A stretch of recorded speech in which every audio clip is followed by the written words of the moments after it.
नमस्कार। 21वीं सदी की दुनिया आतंकवाद के जिस चेहरे से सबसे ज़्यादा डरी उनमें से एक नाम था अयमन अल जवाहिरी। यह आदमी पेशे से डॉक्टर था, आंखों का सर्जन।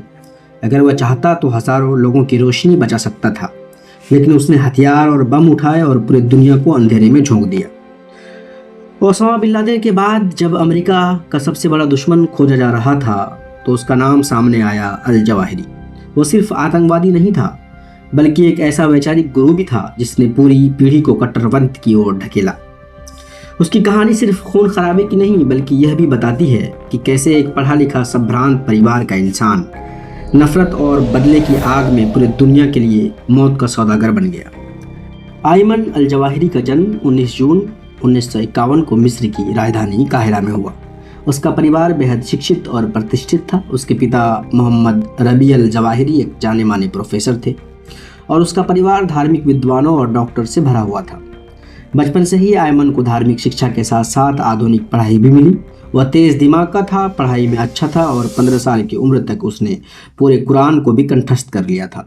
उसने काहिरा यूनिवर्सिटी से मेडिसिन की पढ़ाई की और सर्जन, आँखों का डॉक्टर बन गया। यही वह दौर था जब उसकी सोच में धीरे धीरे कट्टरपंथ की जड़ें जमने लगी थी। साल 1967 अरब इजराइल युद्ध हुआ, जिसमें मिस्र को शर्मनाक हार का सामना करना पड़ा। इस हार ने पूरे अरब जगत को झकझोर दिया।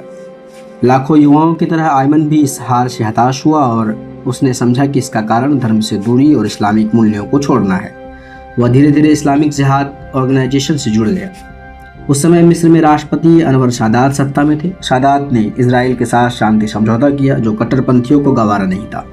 अयमन भी सादात के खिलाफ साजिशों में शामिल हुआ। 1981 में राष्ट्रपति सादात की हत्या हुई और अयमन अल जवाहिरी को गिरफ्तार कर लिया गया। जेल में उसने भयानक यातनाएं झेली।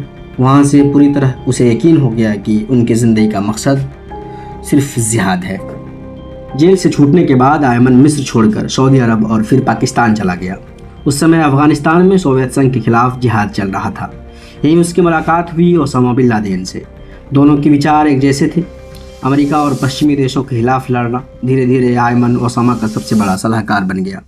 1958 में अल जवाहिरी और बिन लादेन ने मिलकर अल-कायदा को मजबूत किया और दुनिया को बताया कि उनका मकसद अमेरिका पर हमला करना है।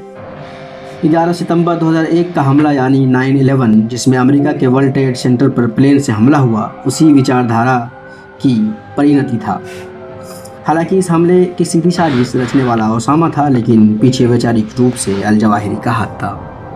साल 2011 में अमेरिका ने पाकिस्तान के एबटाबाद में ऑपरेशन करके ओसामा बिन लादेन को मार गिराया।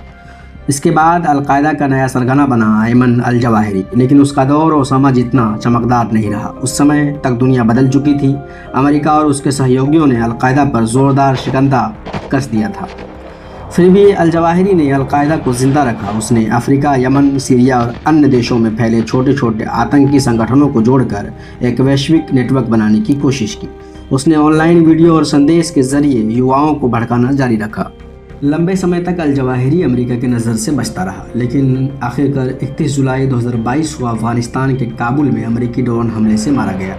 यह हमला तालिबान की सत्ता के वापसी के 1 साल के बाद हुआ और इसने साबित कर दिया कि अमेरिका अब भी अल-कायदा को जड़ से ख़त्म करने के लिए प्रतिबद्ध है। अल जवाहिरी के मौत के बाद दुनिया ने चैन की सांस ली, लेकिन उसकी विचारधारा अब भी कई जगह जिंदा है।